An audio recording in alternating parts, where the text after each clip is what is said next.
episode yang kedua, kita akan menyaksikan proses pembangunan yang sedang berlangsung, khususnya pembangunan infrastruktur di wilayah Kecamatan Rantau Pulung. Selain itu juga di Kecamatan Rantau Pulung beberapa program yang lain juga sedang berjalan, seperti kegiatan-kegiatan infrastruktur ini juga sedang berlangsung, baik dari dana bersumber dari APBD Kabupaten maupun dari APBD Provinsi, bahkan dari DAK ya, dana alokasi khusus sudah mulai dikerjakan Pak, yaitu untuk di pengecoran jalan ke arah SP1 Desa Gunung Sari, dan juga ada pengaspalan di Desa Tanjung Labu SP6 dan juga yang menyambung dengan Desa Rantau Makmur SP4. Nah, yang selanjutnya yang sangat aktual saat ini adalah terkait dengan COVID-19 atau Corona. Tentunya ini menjadi perhatian kita semua dari kabupaten sampai kecamatan, itu tetap bersama-sama untuk mengupayakan bagaimana penanganan ataupun pencegahan dari Corona itu. Untuk di Kecamatan Rantau Pulung dapat kami informasikan atau dapat kami laporkan bahwa alhamdulillah sampai dengan saat ini di Rantau Pulung tidak ada kasus Corona Pak. Walaupun di awalnya itu sempat ada 4 orang yang berstatus ODP, itu kita lakukan karantina dan juga kita monitoring sampai selesai. Alhamdulillah hasil akhir adalah negatif. Sampai dengan saat ini dapat kami informasikan di Rantau Pulung belum ada kasus positif Corona atau COVID-19. Adapun upaya-upaya yang kita lakukan untuk pencegahan ini diantaranya adalah satu, kita membangun posko kecamatan. Ini yang berlokasi di pintu masuk Kecamatan Rantau Pulung dari arah Sangatta. Kemudian di tiap desa itu juga dibangun posko.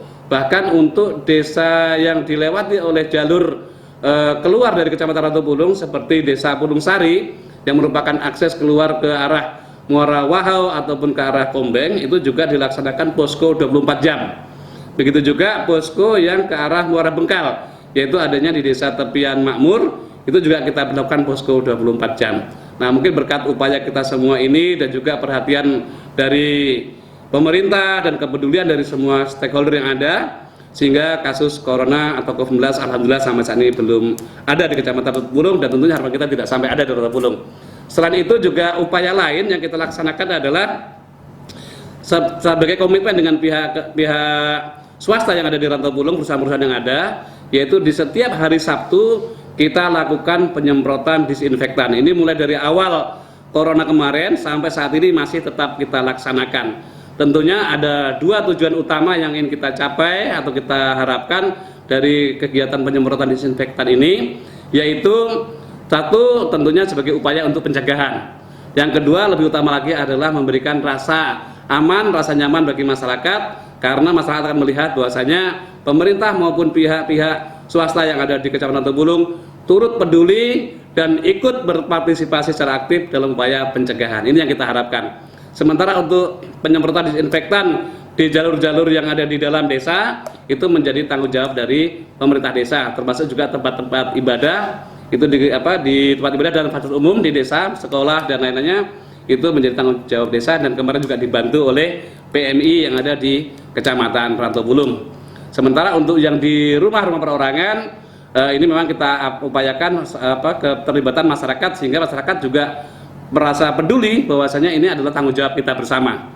Selain itu juga ada beberapa upaya lain yang kita terapkan saat ini, yaitu upaya kita selain penyediaan tempat cuci tangan itu di semua fasilitas umum dan juga di sebagian rumah warga. Kalau tempat umum semuanya, tapi kalau warga memang kita akui masih ada sebagian yang belum punya karena juga keterbatasan. Tapi kalau perkantoran maupun fasilitas umum semuanya sudah ada. Selain itu juga kita himbau seluruh warga untuk menggunakan masker. Alhamdulillah juga pemerintah desa juga cukup peduli, cukup responsif terhadap hal ini, sehingga desa juga menyediakan masker bagi warganya. Sebagaimana juga program Bapak Bupati, yaitu bagaimana kita mempersiapkan cadangan ketahanan pangan.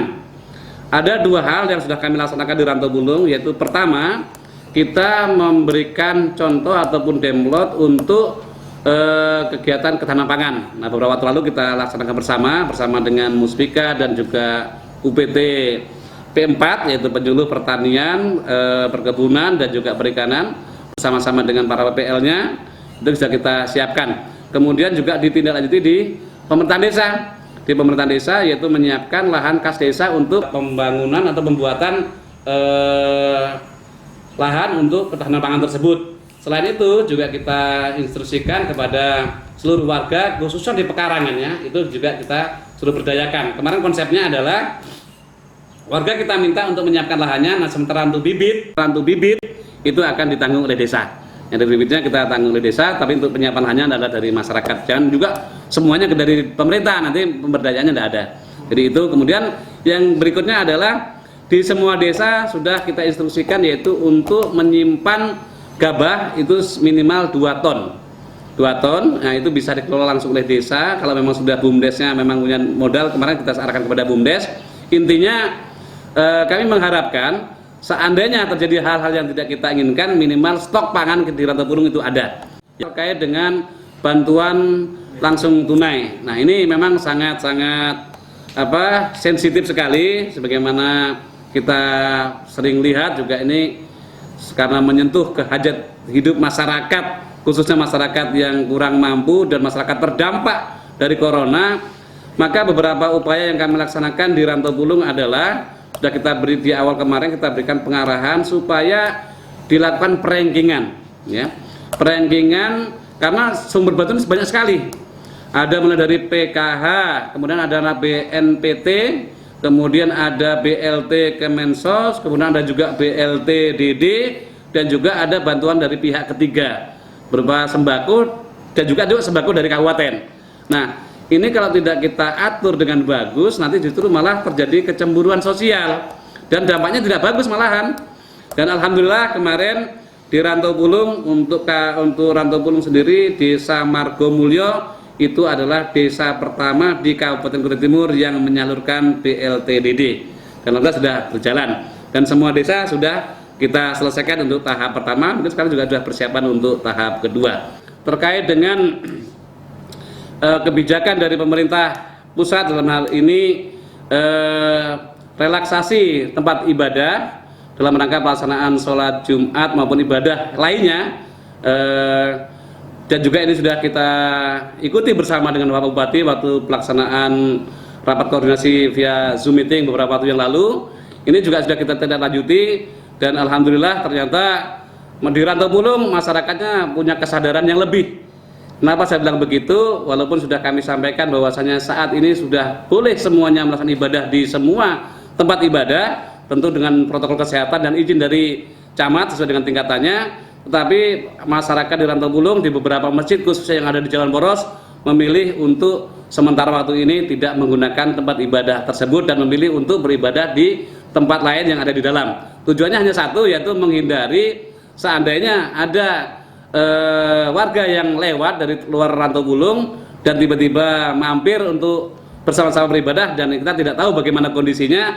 Nah, ini yang kita khawatirkan. Nah, ini menjadi suatu kebutuhan. Tapi ini juga kita rapatkan. Ini adalah keputusan bersama kita antara Muspika, kemudian juga dari KUA, kecamatan, juga MUI, dan tentunya dari seluruh ketua atau pengurus dari tempat-tempat ibadah. Jadi ini bukan kebijakan sepihak dari kecamatan, tapi ini adalah merupakan kesepakatan bersama yang bertujuan untuk bagaimana Rantau Pulung yang saat ini masih hijau dalam artian tidak ada kasus ini bisa kita pertahankan sampai selesainya kasus corona ini.